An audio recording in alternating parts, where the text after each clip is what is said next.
represents strength. So you're in a place where there's no strength. No strength. No strength.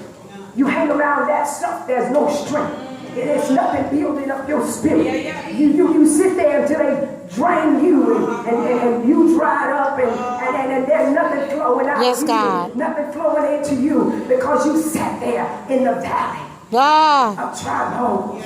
And so you've heard the stories that they tell over and over and over again. Have you ever been around a person that every time you meet them, they're telling you the same story? Yes, God. Yes, God. I get so tired, I said, not today. I'm not hearing it today. The Lord took Ezekiel and set him down in the midst. Now, God sits you down in the midst of a people that are dry. He's sending you there for a purpose. Yes, God. He's getting ready to do something with you. He's getting ready to move something, shake something, put something together, connect something. Yes, God. Strengthen something, heal something, deliver something. God is getting ready to do something in here today. Yes, God. Thank you. Prepare your hearts for what he wants to do. And so he used Ezekiel. Isn't it awesome that God would carry him away in the spirit? You have to be carried out. You have to be carried out into the spirit. You can't carry yourself out in the spirit. Yes, God. Courtesy this, courtesy that. You can't carry yourself out. You have to wait until the spirit says, come, let's go. Come with me. Come away with me. I want to take you someplace. Yes, God. I want to show you something. This is how he talks. This is his language. And we have to learn his language. Amen. We have to learn the language of the Holy Spirit. It is not what up. His spirit speaks accurately. And he speaks with authenticity. He speaks with wisdom. We don't always understand or comprehend what the Spirit is saying, but it doesn't make sense in our natural faculties, but it does in the Spirit. So when you learn the language of the Spirit, as Ezekiel had to learn the language of the Spirit, because who will pick you up and sit you in the midst of dry bones in a valley? Yes, God. It wasn't a mountain, it was a valley. And in this chapter, this is what Pentecost looked like. He said to him, he said in the 8th verse, and when I beheld, lo, the sinew and the flesh came up. A miracle is taking place. And the Lord told me, he said, I want you to understand that this that you're looking at in the spirit, what does Pentecost look like? It looks supernatural. Yes, God. The Holy Ghost said to me, I didn't make it up. He said, what does Pentecost look like? And I said, Lord, I don't know. In this day, I don't know. He said, it looks supernatural. Just like it did in any other occasion that I've performed. Yes, God. It's going to look supernatural. It's not going to be something that you'll be able to really literally explain. Even though Peter in the chapter, first chapter of Acts tried to explain to the people what was happening. He said, these are not drunk as ye suppose. You think that they are drunk off of some wine that someone has given them. But this is that which the prophet Joel spoke about. Joel told us about this day. And we are standing in it right now. But Ezekiel said, I'll tell you this way. Let me show you what happened when the day of Pentecost, or what Pentecost looked like in the Old Testament. He said, when I beheld, lo, the sinew and the flesh came upon them, and the skin covered them above. But unto me, prophesy unto the people. Yes. It don't make sense, does it? You talking about some bones. And what does the wind have to do with it? God will make you do some things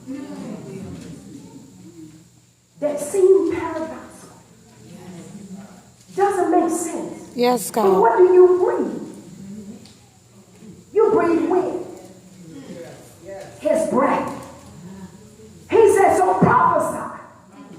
My God. Prophesy saying, prophesy unto the wind, prophesy, son of man, and say to the wind, thus saith the Lord. So you're not saying anything on your own because you got to wait and see what God's going to say next. Yes, God.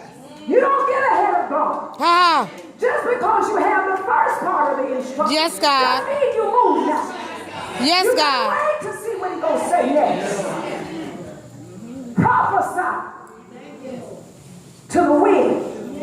Now, what does he say?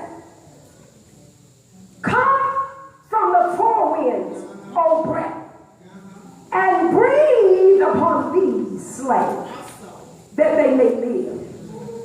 Some of us been killed all the day. Yes, God. Killed you, talked about you. Yes, God. Lied on, cheated, talked Yes, about God. the street. That's the song.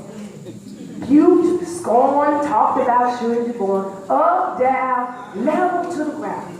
But she said, Lord, I got you. This is what's happening here.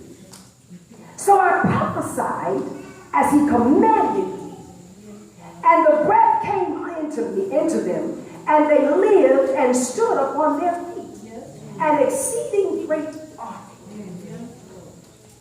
So on the day of Pentecost, or what Pentecost looked like in the book of Ezekiel chapter 37, it looks like a great army. But guess what? There was some work he had to do before he could see the finished product. They didn't look like a great army, scattered bones scattered all over the valley. They didn't look like a great army, did they? They didn't even have flesh. They didn't have skin. They didn't have sinew. But as he began to do what the Spirit of the Lord said do, everything began to come into order. Yes, God. Yes, God. If there's disorder in your life, it's because you haven't heard the full instruction. Ah. You haven't heard the command. You haven't heard what he said. You didn't wait to hear. You put a period there. Yes, God. Yes, God. So remove the period and let him finish the sentence. Ah. Because he knows how to put a comma where it needs to be. He knows how to put a question mark where it needs to be. When he asks you a question, what do you see? What does Pentecost look like to you? What does it look like to you? Yes, God. If you would agree, it's supernatural. Pentecost was supernatural. They heard a sound like as a rushing mighty wind. Wind in Ezekiel, wind in Acts. So God loves using wind as one of his illustrations. Wind. He loves using water because water also helps to keep us alive. If you don't have your spirit, you're dead. You're dead. Dead man, dead woman walking. But when you get the Spirit of God, it's life in you. Yes, God. Life has sinew comes, flesh comes in the Spirit. Because when the Spirit, the seed of the Spirit is dropped in you, it has to be formed. It has to be made in you. The seed has to grow, and you have to nurture that seed. I found out something. We had a workshop the other Saturday as a teacher. I found out that if you pick up a seed in your hand and your hand is not clean, what happens to the seed is that it gets mold. Wow.